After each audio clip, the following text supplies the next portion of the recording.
Hello, everyone. We are back on the air. Another Google Hangout session. This one maybe a little bit provincial themed, given everything that's going on in the province of Alberta.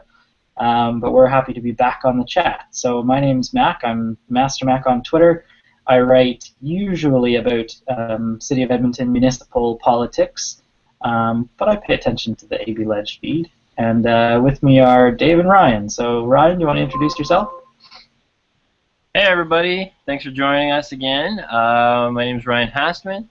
I've been an activist in politics for a little while. I've been involved with both the PC Party and the Wild Rose Party, and actually the Feds as well. So I'm looking forward to this chat. I hope that we are going to get lots of questions from you online. And if you're paying attention to this, we will try our best to pay our attention to AB Vote, hashtag AB Vote. Check it out. And Awesome. I'm Dave. sorry. Yeah, go ahead, Dave. I interrupted you. I'm Dave Cornway. I'm the author of the daveberta.ca blog, and I write mostly about provincial politics in Alberta. And one of the topics today that we're going to talk about is the extensive candidate nomination list that I've been maintaining over the past few months, detailing all the exciting nomination races happening across the province. Before we get started, or before I leave you and let the conversation continue, I just want to apologize for the wide screen. I'm not sure if you can actually see this on the Google Hangout. At least on my screen, it looks like my face is really wide. I'm not actually that large. Hopefully, we'll work out the technical details. I'll work out the technical details of my computer by the time we visit you for the next one. Well, we're into February 2015, and the last one of these we did would have been before the municipal election back in October 2013. So we were talking a little bit about what's changed in the last couple of years. One thing is Google Hangouts itself. We're learning about how this has changed. We see now there's a Q&A feature. If you're watching somehow and you can submit questions, feel free to do that, and I will keep an eye on it. But as Ryan said, you can also use the AB Vote hashtag on Twitter. So the technology, of course, marches on and things change there. What else do you guys want to point out that's different from the last time we did one of these in 2013? Well, if we're talking about provincial politics in Alberta, there's quite a bit that seems, I mean, a lot, but not a lot at the same time. That's since 2013. The Conservatives are still in power. Not surprising. They've been in forming government in Alberta for 43 years. But the big difference is if you remember if you joined us back in October 2013 when we last did the podcast, Danielle Smith was the leader of the official opposition. The Wild Rose Party looked like they were going to form government in the next election. It was a sure thing. Alison Redford's Tories were on the downfall. There were defections. There were scandals left, right, and center. Fast forward to today, and things have changed quite a bit. Danielle Smith is now, and 11 of the former members of the Wild Rose Party are now sitting in the Tory caucus. Alison Redford, just today, the RCMP have announced that they're not going to press charges in an investigation around misuse of government aircraft. She's no longer premier. Jim Prentice is the premier of Alberta, and it looks like the Tories are on the way very soon to form another majority government. And that's just the beginning of what's changed. And yet, somehow, the federal building still isn't open. and no skating rink. Yeah, no skating rink. It's partly open. There's some people working there now. Not fully open, though. And they've done a media tour and taken people in to check out what would have been the fancy digs. What about you, Ryan? Anything you want to highlight? Yeah, I mean, thinking about provincial politics, it's probably easier to think of the things that are the same rather than things that are different. I mean, I guess at the broadest strokes, the PC Party had a majority in October 2013, and they have one now. But as someone who's been involved with both sides of that union or merger or marriage of convenience or whatever we call it, it was quite the December.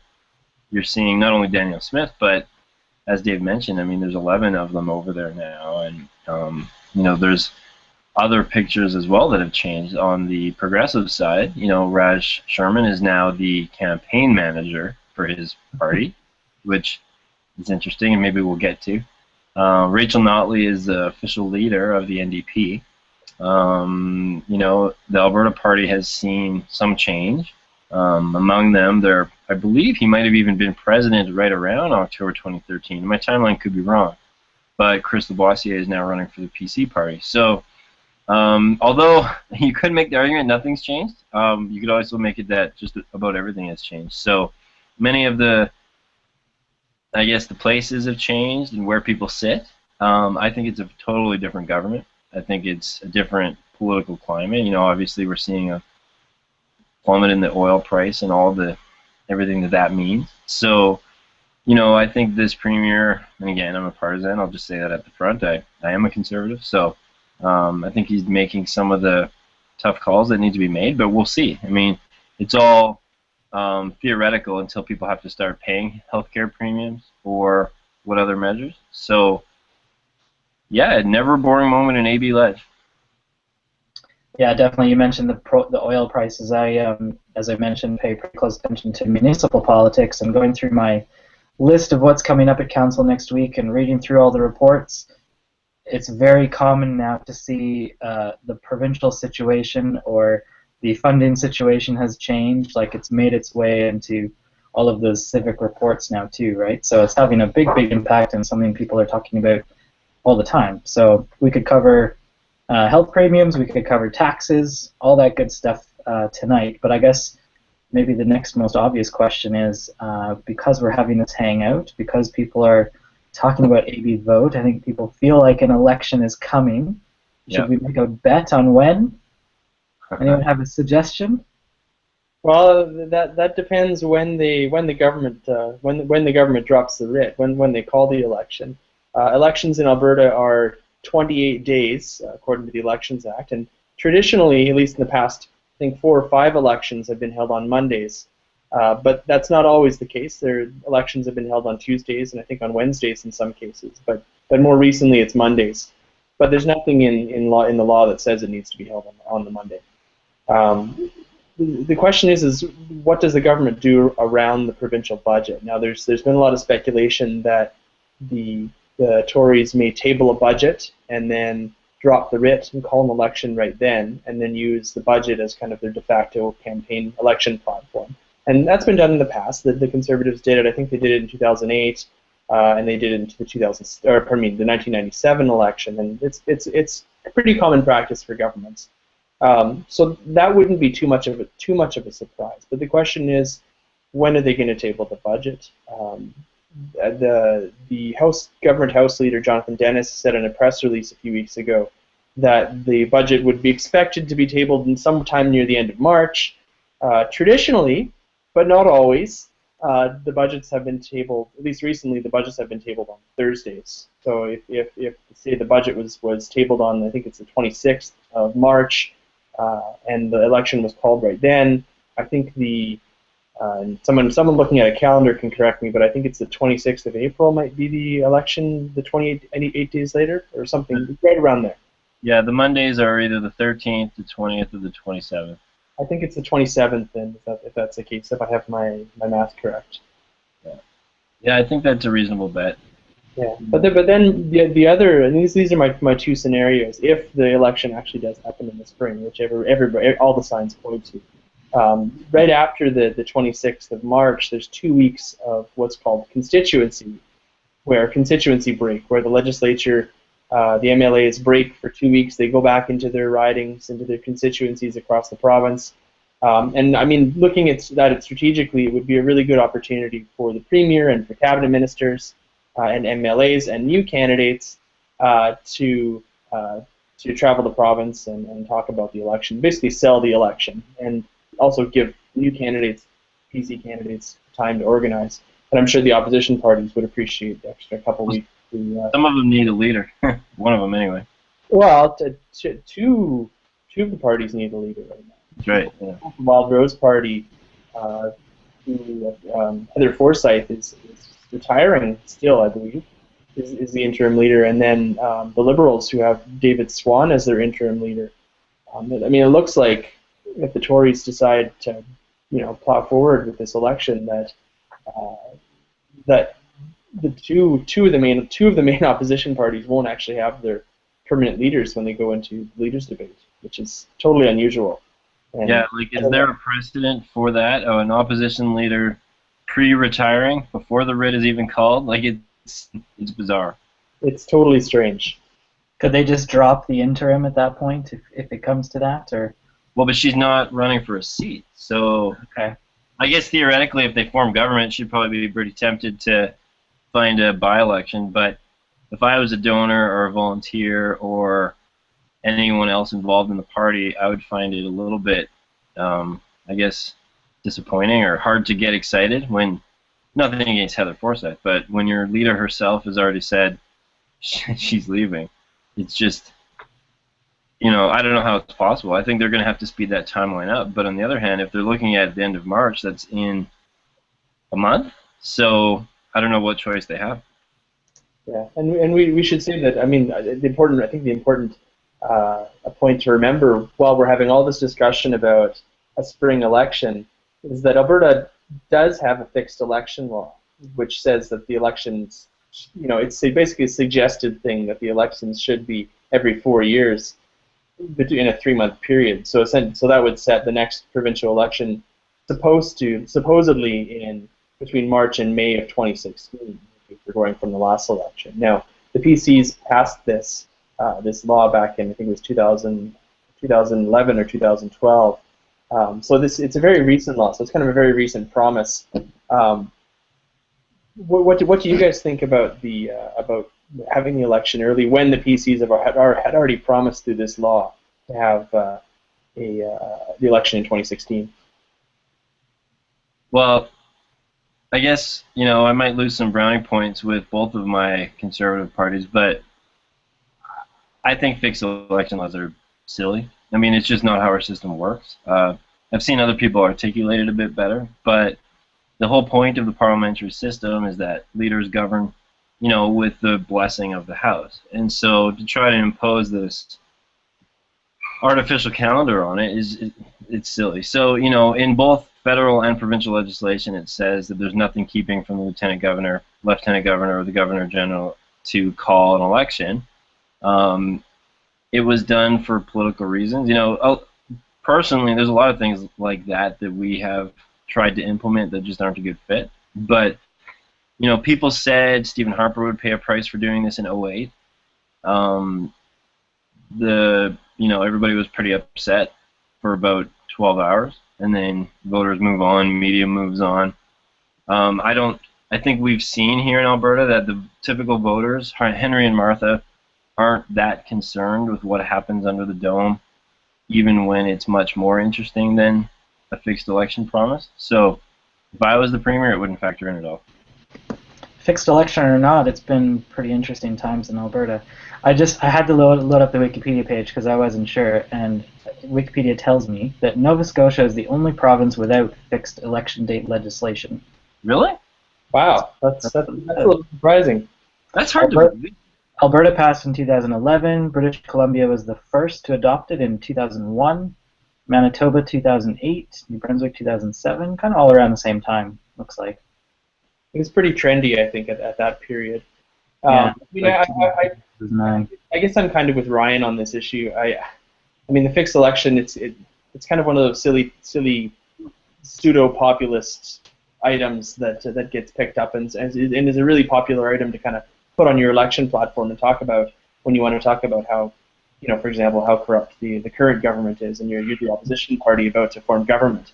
But when it comes down to it, we don't live in a presidential system in this country. We have it's a Westminster parliamentary system. I mean, like as Ryan said, in 2008, when the Conservatives, the federal Conservatives went what called an election, it was a minority parliament going into 2008. It was a minority. Yeah, no, sorry, it wasn't a minority parliament going into 2008, was it? Yeah, it was until 2011. Okay, 2011. So they won another minority. That's right. Okay. Yeah. I'm trying to remember my federal political electoral history here. Yeah. But I mean, we have situations where there are minority governments, and in systems like the United States, where there are fixed election dates, hard fixed election dates. President Obama doesn't have a minority government. He is the president. and that's the case. And same with the Congress and with the Senate. So I think fixed election dates are kind of just silly. I agree with Ryan. They don't really work in the Canadian system.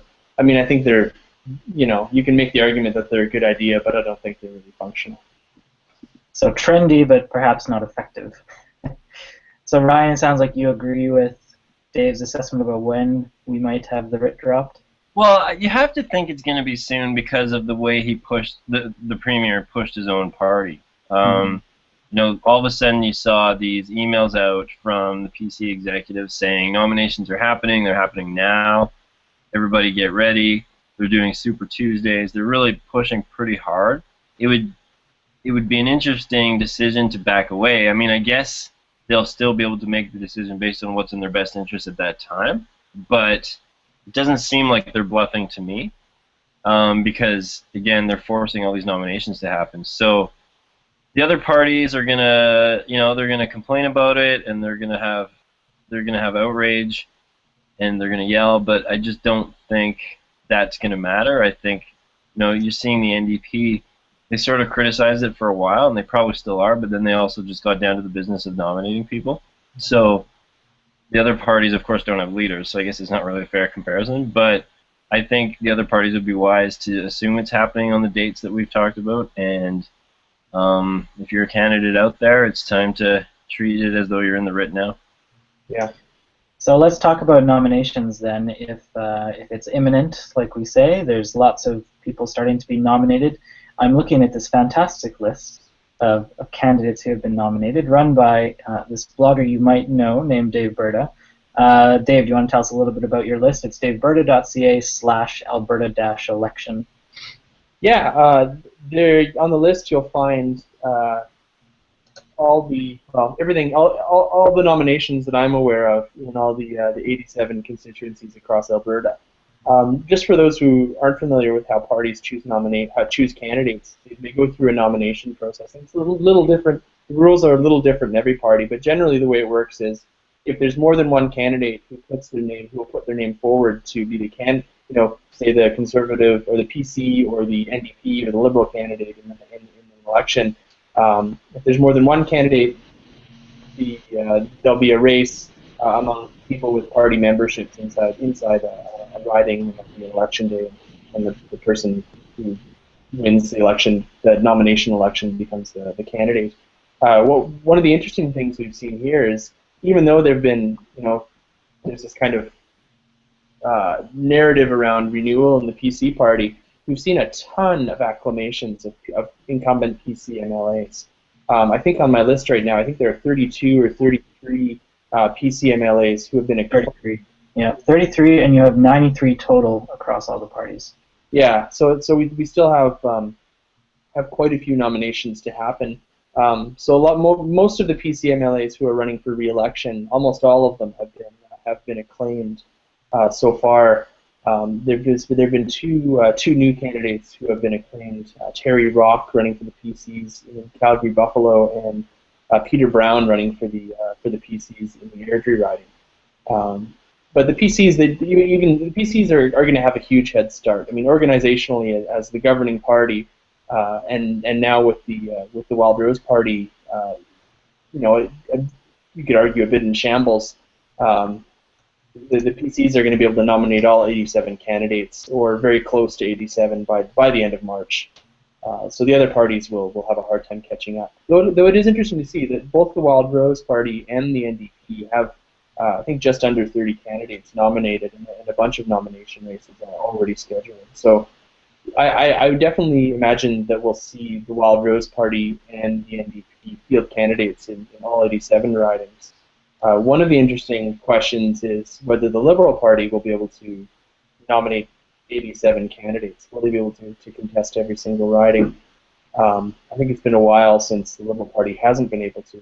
But with the recent situation with the Liberal Party, with Raj Sherman resigning, and announcing that he won't run again as MLA, resigning as leader and announcing he won't run again as MLA, and former leader David Swan stepping in. There's the question of how organized and how ready will the Liberal Party be under these circumstances to run an election. Yeah, all four of them had 87 in the last election nominated. The Alberta Party had 38, it looks like. So at the moment, your list shows the Liberals with just one, which means they're pretty far behind. Yeah, I think they had one nomination tonight. Okay.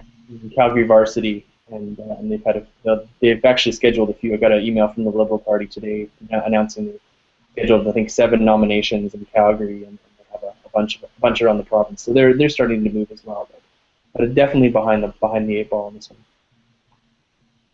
So one of the things that I don't understand about the Alberta Liberal Party is this hesitation that they have to cooperate with the other parties that are in this left, center left, anything other than conservative. I mean, I don't understand how they can be sort of, I guess, arrogant or entitled enough to think that they're the only choice, but yet they don't have the most MLAs. They certainly don't have the most momentum. A lot of their supporters have come and gone back and forth through the Alberta Party. Like, I just don't understand the psychology behind it, but I'm not an Alberta Liberal, so maybe I don't understand it. Like, to me, the brand is a negative there. It's not a positive. Well, the party is definitely not in a good position. I mean, they have 5 MLAs right now. Only 2 of them presumably are running for re-election. David Swan, and who's been acclaimed, and Lori Blakeman, who we think is running for re-election. I mean, she put her name up to become interim leader when Rod Sherman stepped down, and the Liberal Party executive didn't choose her. They chose David Swan because she was talking about cooperation with the Alberta Party and cooperation with the NDP, which from my perspective, and I think from the perspective of a lot of voters, makes a ton of sense. I mean, we have these party activists who, they're dedicated, they're involved, good for them, but they treat political parties as if they're a church. Yeah. And you end up having more moral victories from the center left than you actually have electoral victories. And unfortunately for the Liberal Party, the NDP, and the Alberta Party, moral victories don't win elections.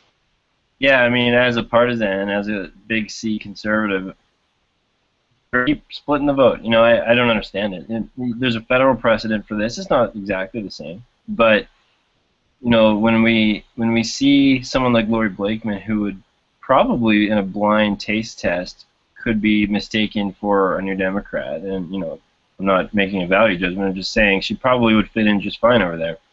She's probably about 80% of the equity of that party is probably her individually. I mean, she's a very effective parliamentarian. She's a very effective representative. And so when she's even saying it, that guys, we need to cooperate with the other parties, I just don't understand it. And the divide and conquer in this scenario, the PCs don't even have to do it. The other parties do it for them. So, I mean, historically you've seen people come to the PCs from every party. And if you're like a fairly serious person who isn't like an actual partisan on either the New Democrats or the Liberals, why would you join those parties right now? It's crazy. Is there just a question about who stands to gain if they join forces? Is it like somebody would have to swallow their pride and not be the leader? Is that the issue, or? Well, I mean, everybody all of them would have to swallow their pride to some extent, and then maybe they like being the kings of their little sandboxes, and that's Well, it worked out pretty well for Peter MacKay and Stephen Harper. Yeah, that's a good example. And in Saskatchewan, I mean, though under different circumstances, I mean, the Liberal Party and the PC Party merged to form the Saskatchewan Party, and now I don't think the parties didn't merge. The MLAs from the parties joined to form Saskatchewan. That reminds me of another merger that we just saw in December. Well, yeah, same party. Yeah, but yeah, point taken. I do think one of the interesting things to watch from the opposition is definitely the NDP. With the Liberals not having a permanent leader and the Wild Rose not really in contention to form government anymore, Rachel Notley, I think, as the new leader of the NDP, has really taken center stage, if you could say if there's a center stage for the opposition province. Pardon me? Center-left stage. Center-left stage, yeah. She's taken the center-left stage, and I think the NDP, at least in Edmonton, are in a good position to to gain seats. I'm not talking about gaining a ton of seats. I mean, maybe, depending on how the election goes. But they definitely are in a position to potentially form the official opposition after the next election, and maybe even inherit what I would call the Kevin Taft Liberal vote from Edmonton, which led the Liberals to win seats in Edmonton in 2004 and 2008. People who supported Kevin Taft's Liberals, but lent their vote to the Tories under Alison Redford, but might not be comfortable with Jim Prentice as a more conservative leader of the PC party. I think Rachel Notley is definitely in a position to offer them a place to park their vote in the next election. I think it was October, right? They did their leadership convention, and she was named the leader of the party. So just a few months, I guess. It sounds like you guys think she's doing well in that role. I mean, I've certainly seen on social media anyway. There's lots of positive stuff about NDP and about Rachel Notley in particular. But what do you guys think? Yeah, well, she's hard not to like. I mean, I've got a mixed history with the NDP, but it's hard not to look at her and recognize an effective politician, someone who is committed to the cause, who's able to rally people around her. She's credible. I could imagine her playing a bigger role if she was in a different province that actually elected New Democrat governments. But I think they are clearly going to be the official opposition, and probably if there's 10 opposition seats, I think they'll have 8 of them. I just can't imagine a scenario where, other than maybe the incumbent Liberals and maybe a couple incumbent Wild Rosers, it'll just be tough for any party other than the New Democrats to pick up seats. So I think Rachel, in many ways, this is going to be a great 4 years for her, a showcase for what she can do. And who knows, maybe she'll have federal aspirations after this. Yeah. I think it's interesting to see the NDP in Alberta pick up some pretty big name candidates, and you have people who were already New Democrats, like Sarah Hoffman, former chair of the Edmonton Public School Board, who's now running for the NDP in Edmonton-Glenora. But you also have people like Joe Ceci in Calgary, former 5-term alderman, who announced last week that he's running for the NDP in Calgary Fort, which is huge for the NDP in Calgary. I mean, I think he's probably the most high-profile candidate that party has had in Calgary in 20 years. Does he stand a chance of winning? I mean, I don't know Calgary Fort well enough. I'm definitely going to pay attention to Calgary Fort more now because I think it's definitely in play. Right. But I mean, that would be huge, even if he doesn't win. But if he does really well, that's a huge pickup for the NDP in Calgary, which is significant because up until now, the NDP haven't really been a factor in Calgary since the 1980s. I mean, Calgary is the largest city in Alberta, and for to be a viable opposition party, you really need to be viable in both the 2 major cities. It's just the way it is. Yeah. But even then, Calgary has a pretty strong foothold for the Alberta Party. Some of the people who run the municipal government there are Alberta Party leaders. I don't know if there's a New Democrat voter base, or I guess volunteer base or resource base, other than just an air war, a pure appeal as the leader. Maybe they pick up a seat, but where is his sign list going to come from? Where are his volunteers and donors? In the case of Sarah Hoffman, I have 2 points about her, but one case is she inherits an NDP machine, which exists at the provincial and federal levels. Not inherit in the sense that she didn't earn it. She's part of the provincial machine and the federal machine. The interesting thing about Sarah, too, is you have someone who is, we know she was a New Democrat staffer. She's been a long-time New Democrat, but she really hadn't stepped out as a politician in a partisan role yet. So maybe this is always the plan. It's not like anybody was shocked, but she gave up a pretty good municipal trajectory to do this. She probably could have been on council. She probably could have been looking at mayor. Maybe she still is, but it wasn't without risk to give up the chairmanship of the board. And it's interesting. I guess Glenora, I guess it's a good seat for them. I remember talking to Dave about it. I was a little bit surprised, but when you think about her other options, it probably was as good as any to get a seat. But her signs, her constituents are different because it's the other side of the river. But I just don't see the Calgary thing other than a pure air war. Now, I think Lethbridge could be different. I'm always hearing about how the New Democrats are strong in Lethbridge and they're going to break through there. So I don't really understand the local politics there, but maybe that's a seat they pick up, especially with Bridget Pasteur stepping down. Mhm. I think one of the spoilers, potential spoilers for the NDP, and I know this because I've talked to a lot of New Democrats about this before December, is there was a lot of talk within the NDP about capitalizing on a vote split between the Wildrose and the PC party candidates, and now, since December, that's not going to be the case, or at least not as much. I mean, if the Wildrose runs candidates, they're obviously going to get votes, but I don't think we're going to see a huge vote split between the Wildrose and the PC party in ridings that the NDP are in a position to win. So I think that's going to be an interesting thing to see how that plays out. All right, well, we're about halfway through the hour. We thought if we could go for an hour, we would. We weren't sure, A, if anyone would show up, so thank you to everyone who's watching, and B, if we'd have enough to talk about. But we do. And I want to save some time to get to some federal and municipal stuff. But before we do that, I think we should talk about Jim Prentice and how he's been doing as the leader, but also is he the man to take us forward? Is he the guy that's going to fix the revenue problem in Alberta, fix the dependence on resource revenues with oil? Is he the guy that's going to lead us to urban chickens? These are the important questions. So Ryan, is the capital C conservative, do you want to start? Well, and I hate to sound like a parrot or a sheep or some animal, or a chicken, but I'm very impressed. I mean, I think he has done a really good job of addressing some of these issues that need to be addressed. Now, I still would take issue that it's purely a revenue problem when we're spending more per capita than any other province, but that aside, I do agree that this might be the window to address some of the structural issues that we see on a cyclical basis. Just the fact that he's leveraging his political capital to even talk about that stuff is remarkable.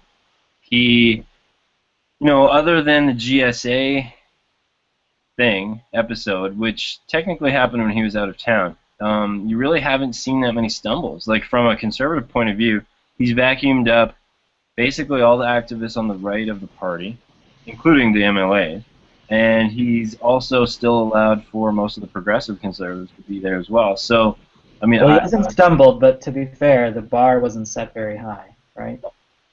Right.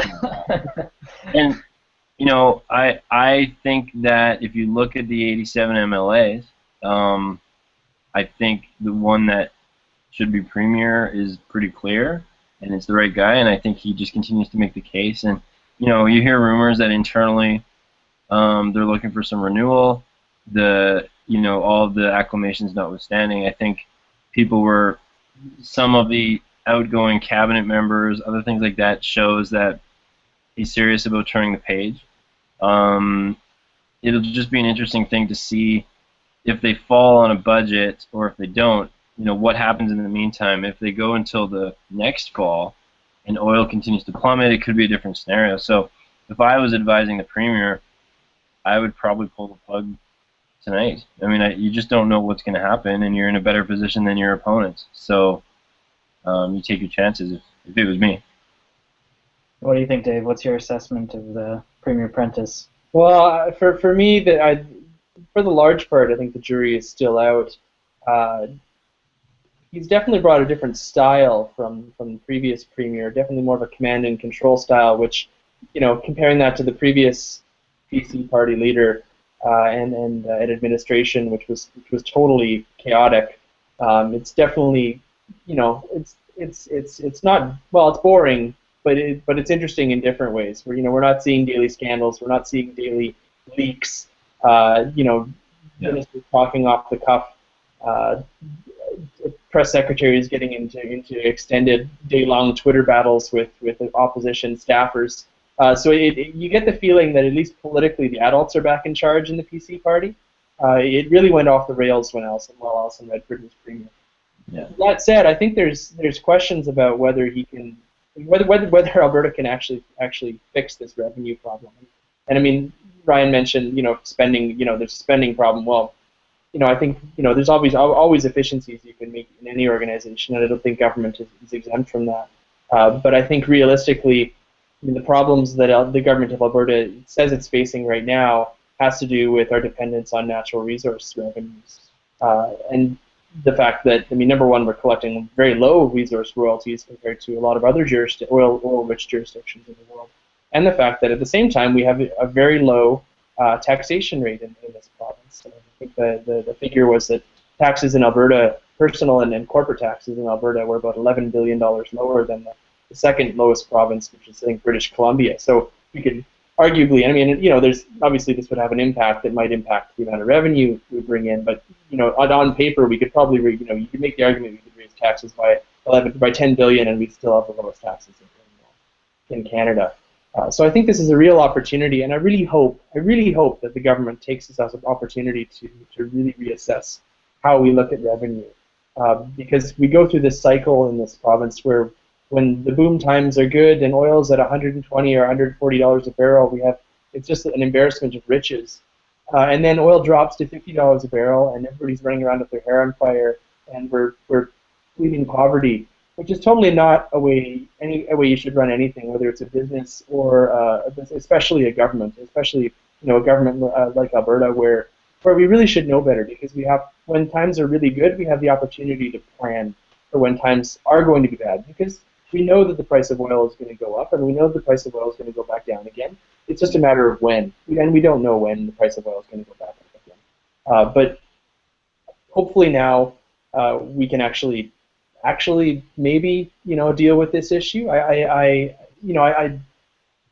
It's good to hear. It's positive to hear the Premier and the Finance Minister talk about the need to lessen our dependence on oil resources, but it's concerning that almost immediately as soon as we started talking about that, Jim Prentice ruled out increasing royalties. He ruled out increasing corporate taxes, and I think I don't know if it's been for sure, but it seems like we've come pretty close to ruling out introducing a provincial sales tax.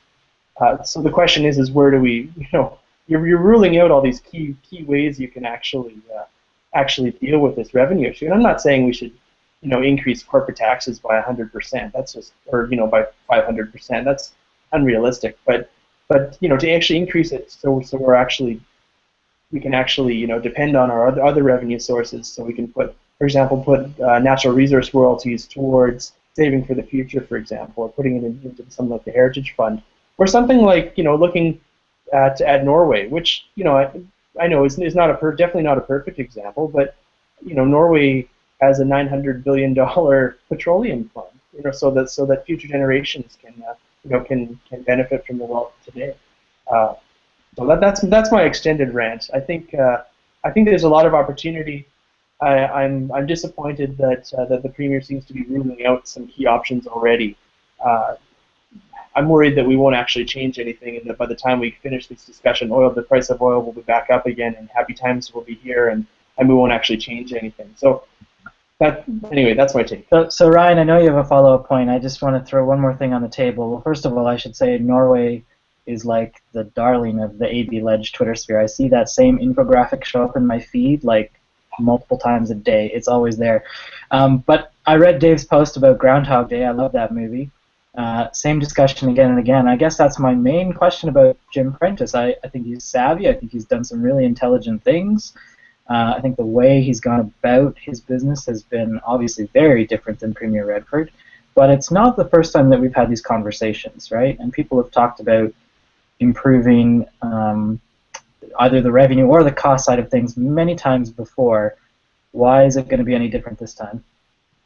Well, this is kind of my point. I don't think what makes or breaks premiers in Alberta are the big thing, quite honestly. I think the big things tend to not sort themselves out in a passive way, but I think it's the day-to-day stuff. So Prentice is, and I'm primarily a federal guy, so forgive me for being a little federal-centric, but Jim Prentice is coming from an environment that is competitive, where you actually have a viable, especially in the minority years when he was there, you actually had the threat of losing government. And so people criticize the Harper government for centralization of power and command and control and all this stuff, but it's been 9 years.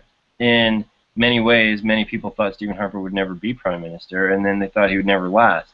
And a lot of that is because of the way that they govern. So Jim Prentice has brought in changes to the cabinet. You know, he's instated a P&P committee and an ops committee and things that previous regimes didn't do. They've changed the way the Public Affairs Bureau deals with political communications. Just things that, quite honestly, at Queen's Park or in BC or in Ottawa are pretty standard. He's bringing to this system. And so I just think he's going to handle, I mean, government is always chaos. Any government anywhere gets thrown off their agenda every day. But at least he's put in systems and an approach that will try to mitigate that, you know, from a day-to-day basis. Redford probably did understand the issues really well, and she had a vision, but she never got to implement it because her press secretaries were arguing with well-roast staffers all day. And that was just the lack of discipline and lack of control that you saw that affected everything. So I guess as both a conservative and also just an observer, I see order. I see an attempt at, you know, one of you guys used the term, the grown-ups are back in charge. I just see it as the grown-ups have a fighting chance. And so whether maybe the opponent here won't be a well-organized opposition like it is in Ottawa, but it will be things like oil prices and the international commodity market and things like that. I mean, I remember when Alison Redford became the leader of the party, there was a lot of optimism then as well, and people were quite optimistic about the future and how things were going to change and be better, and you know, we see where that goes. So I guess color me a little bit cautious about, you know, the optimism surrounding Prentice and the things that he's done there. Dave, you mentioned a number of things that are off the table. What's on the table then? What can we actually do? Well, I mean, the big one that I don't think, and Ryan can correct me if he's heard this, if it's been ruled out. I don't think reintroducing a progressive taxation system has been ruled off the table, which is, I think, every other province in this country has it. I think Alberta is the only province with a 10% across the board flat tax. I mean, a progressive tax would mean that people who make more money would obviously, you know, contribute more to their government taxes. I mean, I think that would be a big, that would be one of the tools that would the government actually would totally make sense and be totally sensible for them to introduce. The flat tax, which was kind of a weird phenomenon, a weird test case, was introduced in, I think, the year 2000 or 2001 when Stockwell Day was, or I'm not sure if Stockwell Day was still finance minister or whether he had left for federal politics yet, but it was considered kind of one of his last moves as finance minister. I think it's time to scrap the flat tax. Bring back a totally sensible progressive taxation system like they have in every other jurisdiction in Canada, and that would be one tool that they could use to reintroduce or to introduce some revenue predictability and stability in this province. And the other one is, and I've talked about this on my blog before, is introducing a provincial sales tax, a consumer tax, really, which again every other province in this country has, and the federal government has as well. This is one that I think is a little more politically unpalatable for conservatives. I mean, Alberta likes to brag. Conservatives in Alberta like to brag, and actually Albertans like to brag that they don't have a provincial sales tax, unlike those schmucks in Saskatchewan and British Columbia. But when times are bad, it turns out that maybe a 2 or 3% consumer tax on top of what we're already paying with the GST, so maybe pushing it back up to 7% in consumer tax in total, might be a way that the government can increase its revenue. And there's been arguments that that consumer taxes are unfair for middle income and lower income earners, and actually, yeah, that's totally fair. But there's ways you can work around that. You can have institute a GST rebate program. You can exempt certain items, just like they do on the federal level and in other provinces. You're giving me an allergic reaction here, Dave. I can see your hives breaking out already. I saw your head shaking. You're like, no taxes. You also forgot health premiums, which I think is still on the table, at least in the public. Barely still on the table, as far as I can tell. I mean, from what the Premier was saying today. Yeah. So a couple points about that. One is, the single rate tax has become, both that and the sales tax. They've become things that maybe you could implement or change if you were starting from scratch, and if we were designing a new government or a new territory, but it's really hard to implement these things or change these things. You know, look at what has happened with the GST. I would like to be there the day a Trudeau or Mulcair government tries to increase it. People are going to lose their mind because the politics of opposing it is just so easy. And, you know, maybe on the income tax it would be a slightly easier thing because you wouldn't see it every day at the grocery store. But, you know, from the rank and file of the PC party, not that I can speak for all of them at all, but I just think that's a pretty important point of pride. You know, if we tithe 10%, if 10% is good enough for the Lord, I think it's good enough for Jim Prentice. And so that's kind of how a lot of people feel, partly because that was how it was communicated 10 years ago, 15 years ago. So it's tough. I mean, it's really hard to bring these things in if they're not there. And I don't know what would be more painful. A health premium is going to be probably the least, but it's also the least amount of revenue. So the only way the Prentice government could probably do a sales tax is if they implemented some sort of offset right away. But then that gets you back to revenue neutral. So having said all that, he's got all this political capital. Maybe this is how he spends it, but it would cost a lot. Well, it's called leadership, and I'm you know, I invite him to step up, and I'm sure he's had a lot of thought about it. Definitely on the government's radar right now. Yeah. One thing politically that I think is really interesting is this week the NDP launched a raise taxes on large corporations petition, and you can see it on I think the NDP website. They have like an online petition, so it's interesting. And I think this might be one way that Rachel Notley is going to just trying to differentiate herself from Jim Prentice. Not that she needs to. I mean, politically they're very different, but I think in terms of creating a narrative between, you know, raising corporate taxes and not raising corporate taxes, I think that could be a powerful narrative among some Albertans, and definitely people within the NDP's reach of their vote. Yeah. I just loaded up the page. I had to see what it says. It says, fair taxes, not service cuts, basically, is what they're arguing for. I mean, just for the record, what you guys are chatting about, I'm definitely in favor of progressive taxes. I think it's income taxes. I think, A, it's politically more palatable to bring that in, and B, it does avoid the problem of being less equitable. You know, you're talking about the impact on people who are low-income earners and people who are already at risk, and Alberta's trying to be one of the provinces that's eliminating poverty. It would seem to be a bit of a step backward if we added a tax, even though I guess you could argue that it could increase revenue that might help some of those services, but that probably isn't where that money's going to go. So, I mean, I think the progressive income tax is probably the way to go. Ryan, did you have something else there? Well, you know, back to the just game theory side of politics, what the NDP is talking about is, you know, she's not trying to win my vote. She's not trying to win a majority of votes. She's trying to shore up 20, 30%. And for, you know, I'm picking numbers randomly, but for that 20 to 30% of the votes that might vote NDP, that's a very strong message. So I think she's perfectly happy going for 15, 20 seats, whatever. You know, if you could give them truth serum and get them to tell the truth, that's probably their best case scenario. And then, you know, I think that would be okay. You'd see a government that is facing an ideological opposition and have to face those questions from a strong Westerner. And, yeah, I think it's smart. She's consolidating. They're appealing to their base. Yeah. No, it'll be very different after the next election if we have an opposition party and a government that actually disagree with each other on issues, or, you know, fundamentally. Which I mean, ideologically, I don't think we've really seen over the past 3 years.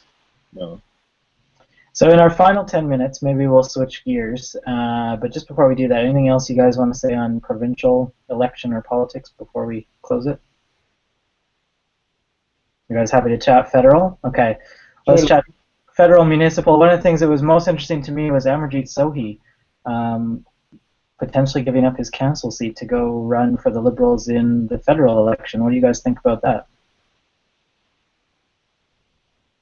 Dave, you want to be good cop, I'll be bad cop? Sure. Well, I guess first start out with my disclosure. I've offered to volunteer with Amarjeet Sohi's campaign. I'm not actually volunteering at the moment. or do I? No, I don't actually know what they want me to volunteer for, but I've extended him the offer because I think he's been a fantastic city councillor, and I think Edmontonians would be lucky to have a voice like his in Ottawa. I'm not affiliated with the federal Liberal Party at all. I'm not a member, but I like Amarjeet. So I think it's a big, he's definitely a big name candidate for the Liberals in Edmonton, and he puts a seat like Edmonton Mill Woods in play for the Liberals. And the Liberals used to hold this seat years ago when David Kilgour was actually not too many years ago, but about 10 years ago when David Kilgour was a federal member of Parliament. But since then, the Conservatives have held, since David Kilgour retired, the Conservatives have held this seat, very strong Conservative seat since then.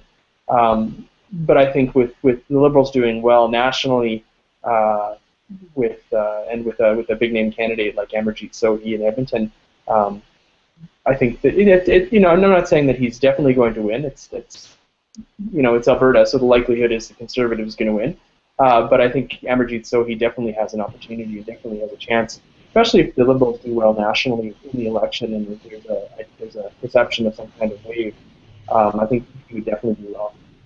Yeah. Ryan, if you're going to be bad cop, I should just say that I basically agree with Dave. I would be very sad to see Amarjeet go from city council, but on the other hand, I think he'd be a powerful ally for the city in Ottawa.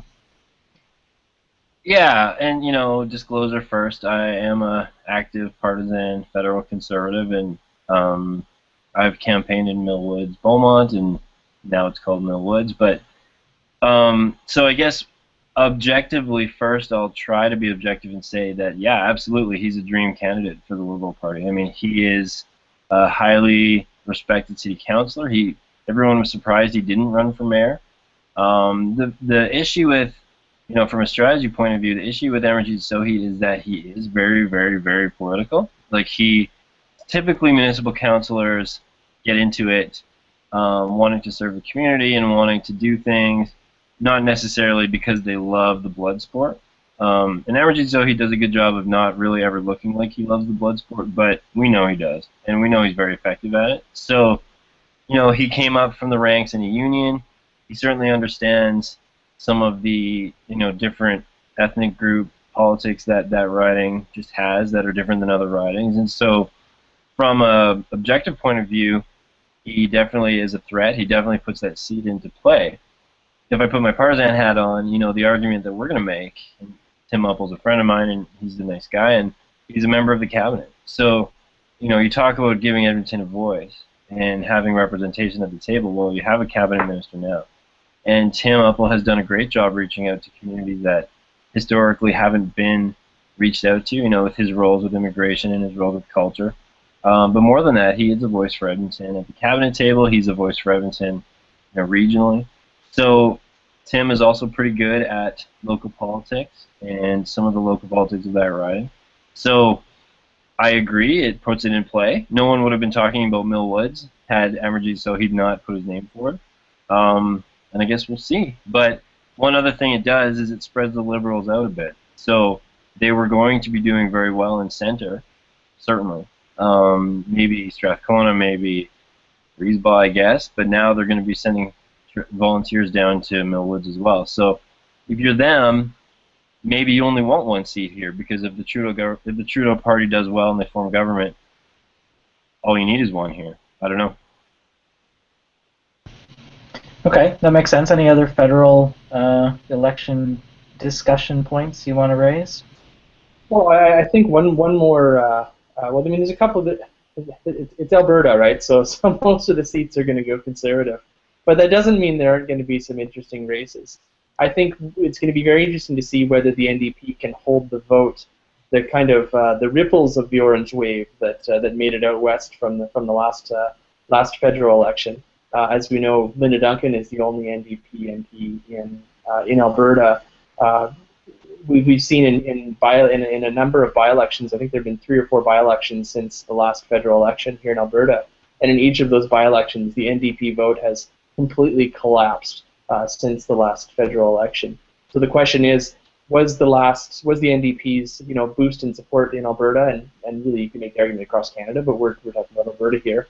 Did it have more to do with Jack Layton, than being the NDP, or can and Thomas Mulcair, does he actually have any appeal out here in Alberta? I'm not sure people really know who Tom Mulcair is here in Alberta, and if people have an opinion of him, it might be good, it might be bad, but I think he's probably a big unknown out here. But a couple of the ridings I'm going to be watching for the NDP are, well, number one, Edmonton Strathcona, to see if Linda Duncan can actually hold on to her seat. She's been the MP there for 2 terms. And then the other one is Edmonton Griesbach, where the NDP did really well in the last election, with Ray Martin, the former MP, current school board trustee, as their candidate, who got 37% of the vote. So the question is whether the NDP can actually hold on to that support. I'm particularly interested in Griesbach because it is my riding, so I'm interested to see how that's going to play out. And the other one is Edmonton Centre. Now the NDP don't have a candidate there right now. I think there are 2 people who've announced that they're going to run for the nomination. But when Louis Cardinal was originally nominated in Edmonton Centre to run in the next election before he had to leave for personal and medical reasons, the NDP were able to raise a ton of money, and from what I understand, the NDP have close to, I think it's more than $150,000 in their bank account in Edmonton Centre riding, which is, I mean, anybody who's been involved in a political campaign knows that you can run a pretty good campaign with when you start with $150,000. Double the limit, right? Yeah. So the question is whether they can find a candidate to put that money behind, or whether the money gets transferred to another riding that the NDP will focus on. So can we talk about Edmonton Griesbach a little bit? That's Kerry Diot, right? The last time we did this show, his webpage was green. Yep. I'm looking at it now, and it's very blue. Ryan, what are your thoughts on Kerry Diot taking a run at federal politics? Well, he brings name brand recognition. He's a known quantity. His time on city council show that he's concerned with keeping spending reasonable, fighting for taxpayer dollars. His time as a journalist showed the same.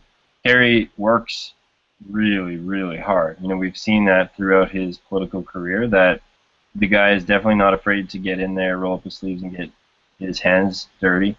I mean, from a conservative perspective, I think we're aware that Griesbach is going to be a fight, and so you'll see some resources shift there from other places. You'll see some volunteers come down and help Kerry out.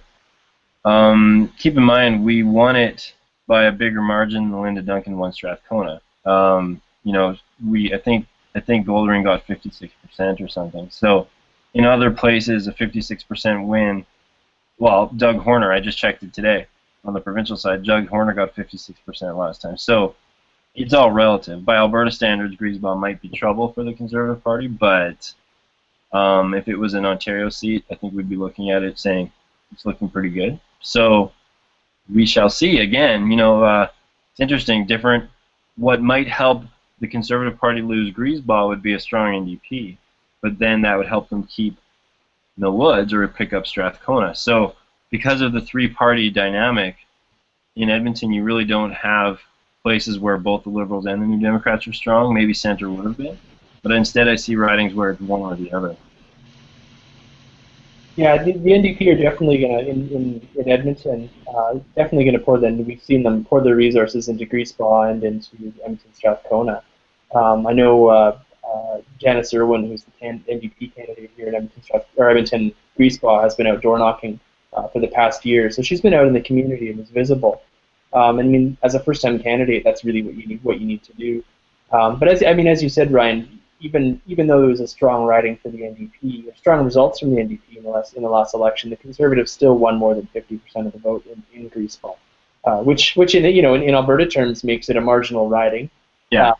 But that doesn't necessarily mean that the Conservatives are going to lose a seat.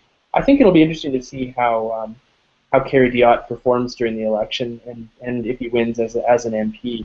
As a city councillor and as a columnist with the Edmonton Sun, he was very outspoken.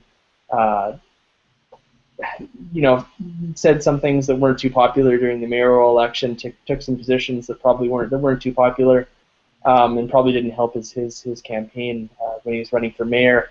It'll be interesting to see whether he can, how that will translate in when he's running federally during the election campaign.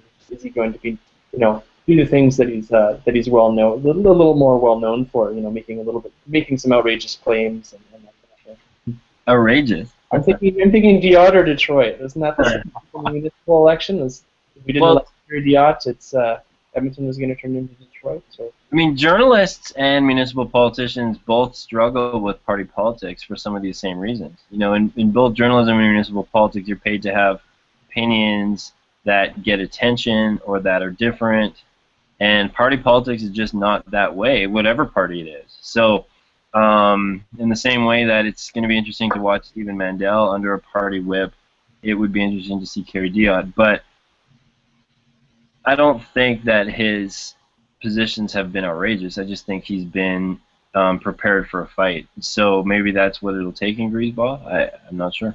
Yeah, and I mean he's been door knocking like quite a bit over the past year. I think he's been. I've seen him in my neighborhood alone twice before he won the nomination. So I mean, even as I said during the mayoral election and when he ran for city council 6 years ago, I mean he definitely works hard. You have to give him that. He'll knock on every door 3 or 4 times by the time the election is called. But I think in Griesbach he also has an opponent who will do the same. So it'll be interesting to see. Griesbach is definitely one to watch. Yeah. All right, we're at the top of the hour, so we should probably think about wrapping this up. Maybe we'll close with, what are you guys looking at over the next week in terms of politics? Could be local or federal or provincial. What's on your mind? What's something we should watch for in the week ahead?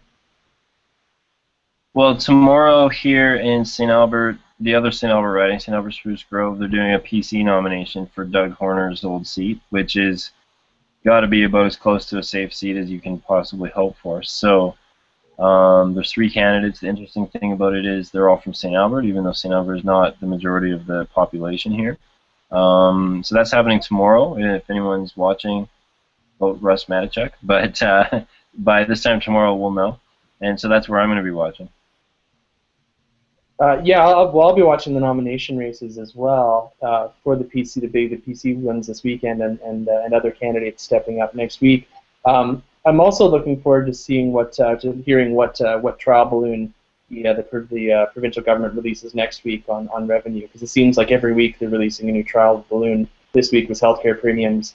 What's going to be discussed next week? From what I understand, the finance minister will be delivering some kind of economic update, whether it's the first quarter update, I believe, on next week. So I'm sure we'll hear a lot more doom and gloom talk about the tough economic times that we're in this province, and hopefully we won't just hear doom and gloom. We'll hear some solutions as to how we can get out of this situation and not go through it again.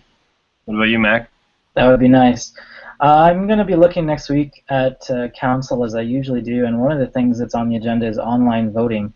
So you guys might remember this came up before the last municipal election, and to be fair, City Council I think had a good discussion about it. They ended up voting against it because of security concerns, ostensibly, but I think really they were afraid that Don was going to walk away with the election, and well, look how that turned out. So exactly, yeah. I'm not sure what they'll do. I mean, it's just basically an inquiry from Councillor Knack for an update on what's happened since then, and there's some information about all the other places around Canada that have since adopted online voting. So I would be pretty shocked if we didn't have it in Edmonton in 2017. It would require some changes, though, provincially, and apparently that's been put on the table as part of the city charter discussions and the Municipal Government Act review. Do you guys know what the rules are provincially? Could they decide to do online voting in the provincial election? I don't know. Well, I think that, I don't know. I think they'd probably have to make some changes in the act, maybe. I don't know. That's something for us to talk about at the next Google Hangout. Something I will research for the next one, yeah. Yeah, me too. The governing party provincially just experienced it, and it wasn't without hiccups. So, I mean, it's kind of like automated cars, right? We all know that 20 years from now it'll be routine, but there's going to be some awful accidents in the meantime, and it's a question of, will you be the one getting in the accident or watching them happen? You know, I don't dispute that that's probably the future, but, you know, which province was it? One of the maritime provinces recently had an election, and they almost had to basically undo it because of, and that wasn't even online. That was just a computer voting system. So, you know, I hate to sound like a Luddite or something, but I do know an awful lot of voters who never go online, and I don't know how you bridge that, especially including at the municipal level where voter participation is already an issue. Do you eliminate? I mean, I'm sure they've thought these things through, so we should do an episode on this. But my gut reaction is that, oh man, there's going to be an ugly mess if we go there. I think it's an option. It's not a replacement for in-person voting, but it's an option. It could improve voter turnout in municipal elections, right? So Don would win. He would win like 102 out of 100 polls if he did that. Maybe. Sounds like a topic for a future discussion. So that's the end of our first hangout. Back in the saddle again, talking about AB Vote primarily, but all things politics in Alberta. Yeah. Dave Cornway on Twitter and daveberta.ca. Ryan Haskman on Twitter and ryanhaskman.com, if I remember correctly. Yep. And I'm Master Mac, and you can check me out at mastermac.ca. So this will be up on YouTube for you to watch. Tell your friends and get them to watch the next time, and keep an eye on abvote.ca for our next show. Hi, Mom.